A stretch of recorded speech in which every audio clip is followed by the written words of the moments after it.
This is the solution to the exercise in Lesson 18. The instructions tell us to create a console application that opens up the Northwind database and displays the following information from each row in the products table.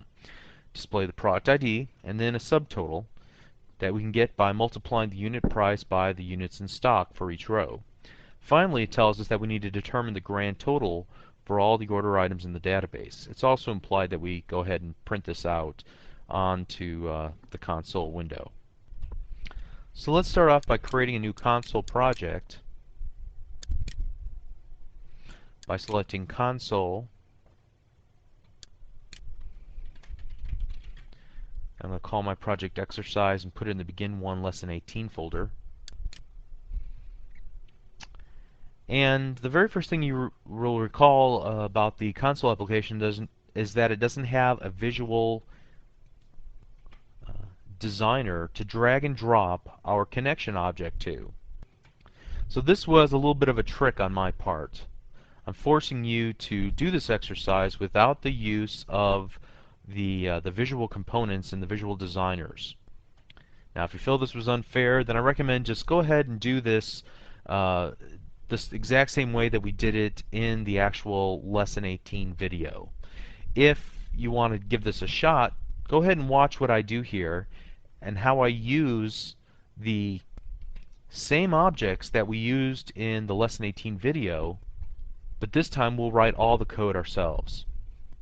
We're still going to use the connection object, the command object, and the data reader object in order to create our applications. One of the first things that we'll want to do is import the system.data.oladb namespace, because we'll be using the three classes from the oladb namespace.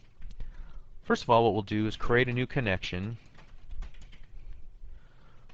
oladb connection, and what we're going to have to do is set the connection string ourselves manually. This can be a little bit tricky. Here's one way that I would recommend doing it, is going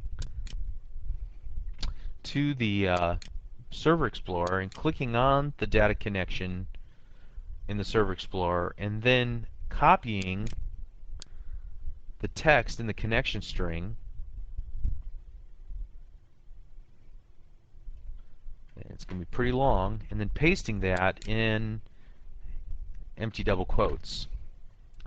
Now there's one caveat to doing it this way, is that you're going to have to go through this string and use escape characters in order to make sure that a quote gets represented correctly. Two quotes together in a string represents one quote. Kind of a hard concept to get, but wherever we see double quotes, we're going to have to put 4 quotes instead. So we just need to go through here and find each instance of a quotation mark and escape it out with a corresponding quotation mark. So there's about 5 or 6 of these that we'll need to do.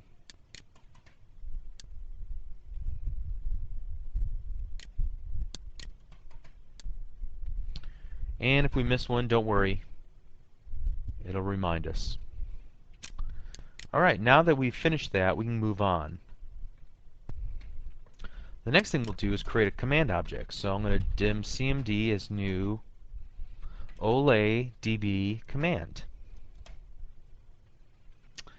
And then I'm going to need to set some information about our command, like our connection object. And then we're going to set what type of command we're going to execute.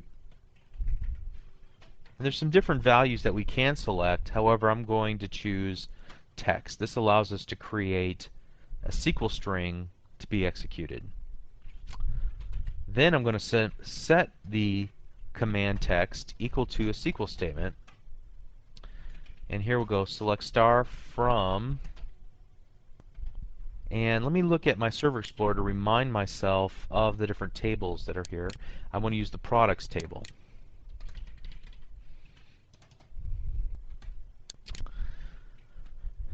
Now before we actually create a data reader as our bucket for the information, I'm going to open up the connection object, and I'm going to go ahead, skip some lines, and put a close in here as well while I'm thinking about it.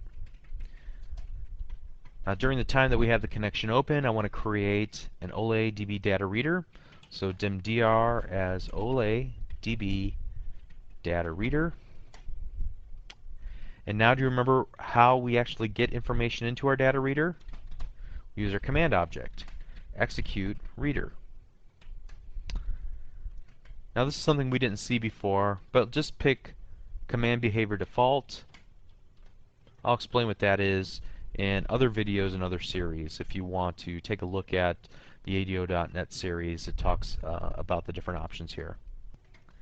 So now that my bucket is filled, I can go through every record using the while loop with the read. And while I'm thinking about it as well, I'm going to go ahead and put dr.close. Now this is where we'll do the majority of our business rules to create our application. To make this a little more simple, what I'm going to do first of all is dim a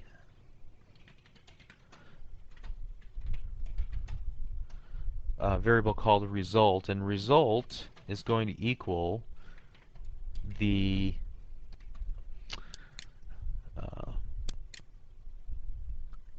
units in stock times the unit price. So let's go ahead and go unit price times units in stock. And I want to go back here and make sure that my spelling's correct. Units in stock, unit price. Great. And then I want to display in my console window using right line the order ID, or I'm sorry, the product ID. And again, I'm referring back here to make sure that that's how you spell it. Yes, that's correct.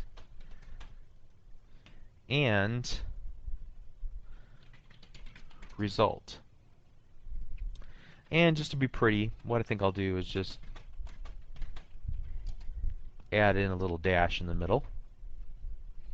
Now at this point I have enough where I can test my application before I go for the next requirement in the exercise. So let's go ahead and just try this out and see if our connection is actually hooking up to the database, it's executing the command text, it's looping through and displaying something on the screen. Let's go ahead and run our app. And it looks like things are happening. While I'm thinking about it, here at the very end, what I'll do is a console.readLine, and this will stop the application from executing. So the final thing that I'll do here is actually dimension another variable, and then in my loop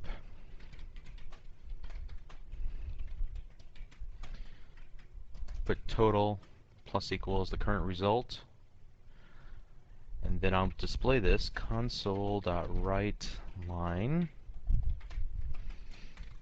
the grand total is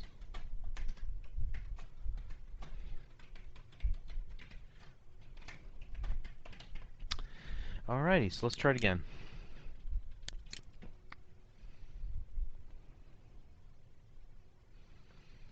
Alright, so here we go. We've got our grand total here at the bottom. We have each line represented here in our application. So we've fulfilled the requirements of the exercise. And sorry to throw you for a loop there. I think it's beneficial to see what exactly the designer was doing for us behind the scenes. Nothing we couldn't do on our own. It just saved us from writing a few extra lines of code. So hope you got close on your own. If not, that's okay too. Hope you learned a little bit something from the video. Thanks.